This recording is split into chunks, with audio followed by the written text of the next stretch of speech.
Hello guys, welcome back to our channel Hansi Aru. అందరూ ఎలా ఉన్నారు? అందరూ బాగుండాలి, అందులో నేను ఉండాలి. సో ఇది చూస్తున్నారు కదా, సజ్జ బూరెలండి. మీలో ఎవరైనా తెలిసి ఉంటే కామెంట్ సెక్షన్లో కామెంట్ చేయండి.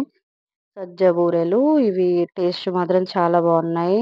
అండ్ దసరాకి పిండి వంటల్లో చేస్తారు. ఈ చలికాలంలో స్పెషల్గా తినాలంట, హెల్త్కి చాలా మంచిది. ఫస్ట్ సజ్జలు తీసుకొని కడిగి ఎండబోసి పిండి కొంచెం బరకగా పట్టించుకోవాలి.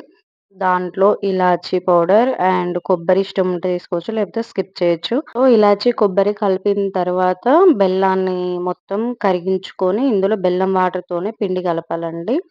నార్మల్ వాటర్‌తో కలపొద్దు. బెల్లం వాటర్‌తో కలిపి కాసేపు నానబెట్టుకున్న తర్వాత ఇలా లడ్డూల్లాగా చేసుకోవాలి. నానబెట్టుకుంటే పొంగుతాయి బూరెలు. కొంచెం పొంగుతూ వస్తాయి. టేస్ట్ కూడా చాలా బావుంటుంది. సో, మినిమమ్ ఒక హాఫ్ ఎన్ అవర్ నానబెట్టుకోండి. ఇలా అవుతుంది. కాకపోతే ఇవేంటంటే కొంచెం బూరెలు కొంచెం బ్లాక్ కలర్‌లో కనిపిస్తాయి. ఇలా పూరి మేకర్‌తో అయినా చేసుకోవచ్చు. హ్యాండ్‌తో అయినా ప్రెస్ జేసుకోవచ్చు. కాకపోతే ఇవి మరీ పల్చగా గాకుండా కొంచెం థిక్‌గా మందంగా ఉంటే పొంగుతూ బావుంటాయి. మరీ చెక్కల్లాగా పల్చగా చేసుకోవద్దండి. చూడండి ఎలా పొంగిందో.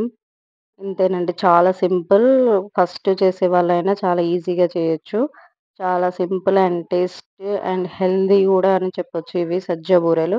సో, మీరు ట్రై చేసి మీకెలా వచ్చిందో కామెంట్ సెక్షన్‌లో కామెంట్ చేయండి. ఇంతకుముందు తిన్న వాళ్ళు గూడా కామెంట్ జేయడం మర్చిపోకండి. Thank you for watching. And నా ఛానెల్‌ని సబ్స్క్రైబ్ జేసుకోవడం మర్చిపోకండి. లైక్ చేయండి. నచ్చితే మీ ఫ్యామిలీ అండ్ ఫ్రెండ్స్‌కి షేర్ చేయండి. సర్వే జన సుఖినో భవంతు.